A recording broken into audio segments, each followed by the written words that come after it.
قریش اسلام سے پہلے 10 محرم کا روزہ رکھتے تھے مکہ مکرمہ، اور رسول اللہ صلی اللہ علیہ وسلم جب مکہ سے ہجرت کر کے مدینہ تشریف لائے تو مدینہ میں دیکھا یہاں یہودی زیادہ تھے، وہ بھی 10 محرم کو روزہ رکھتے تھے۔ آپ نے پوچھا بھائی تم 10 محرم کا روزہ کیوں رکھتے ہو؟ وہ کہنے لگے کہ حضرت موسیٰ علیہ السلام کو اللہ تعالیٰ نے فرعون کے ظلم و ستم سے نجات دلائی تھی، 10 محرم کو ہم شکرانے کے طور پر روزہ رکھتے ہیں۔ تو آپ نے ارشاد فرمایا نحن احق بموسیٰ منکم، موسیٰ سے تو میں زیادہ قریب ہوں، وہ میرا بھائی ہے، تم نے تو دین میں بہت ساری تبدیلیاں اس میں جو نہ بہت ساری گڑبڑ کر دی ہے، ہم زیادہ حقدار ہیں موسیٰ کے، چنانچہ آپ نے ارشاد فرمایا صحابہ کرام کے تم روزہ رکھو 10 محرم۔ اچھا یہودیوں میں ایک گروہ اور بھی تھا، ایک گروہ تھا روزہ رکھتے 10 محرم کو، اور ایک گروہ 10 محرم کو نا وہ جشن مناتے تھے، خوشی کے طور پہ جشن مناتے تھے، اس جنہ وہ دن کی یاد میں جب اللہ تعالیٰ موسیٰ علیہ السلام ان کی قوم کو فرعون سے نجات دلائی،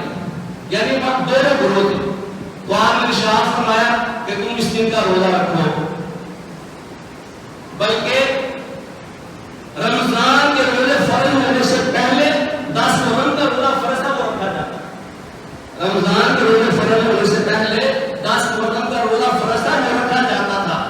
پھر جب رمضان کے روزے فرض ہوئے تو 10 محرم کا روزہ اس کی فرضیت ختم ہو گئی، اس کی فضیلت آپ نے باقی رکھی، ورنہ فرض نہیں ہے 10 محرم کا روزہ، اس کی فضیلت ہے۔ فضیلت یہ ہے کہ جو 10 محرم کا روزہ رکھے ہوگا اللہ اس کی 1 سال کے گناہ معاف کر دے، اس کی فضیلت باقی ہے، فرضیت ختم ہو گئی۔ اب رمضان کے روزے جو نہ فرض ہیں اور 10 محرم کا روزہ وہ نفل ہے، تو رکھنا چاہے تو رکھ لے، نہ رکھے تو اس کو کوئی گناہ نہیں ہے۔ لیکن آپ نے ساتھ یہ ارشاد فرمایا چونکہ اہل کتاب میں یہود و نصارہ نے اپنے دین میں بہت ساری تبدیلیاں کر دی تھی، تو آپ نے ارشاد فرمایا کہ ان کی مخالفت کرنی چاہیے، کیونکہ پتہ نہیں اصل کیا ہے تو نقل کیا ہے۔ تو آپ نے پھر ارشاد فرمایا اگلے سال میں اگر زندہ رہا لَأَصُومَنَّ التَّاسِعَ، تو میں ضرور نبی کا روزہ رکھوں گا۔ ان کی مخالفت کرتے ہیں۔ اب اگلا سال آنے سے پہلے آپ دنیا سے اللہ کے حضور پیش ہو کے چلے گئے، آپ آئندہ سال جو چونکہ نہیں تھے تو آپ ہر روزہ نہیں رکھ سکے۔ اب اس میں جو علماء کا اختلاف ہے کہ وہ 10 رکھنا ہے کہ صرف 9 رکھنا ہے کہ 9 کے ساتھ 10 رکھنا ہے۔ عبداللہ بن عباس رضی اللہ تعالیٰ کا فرمان ہے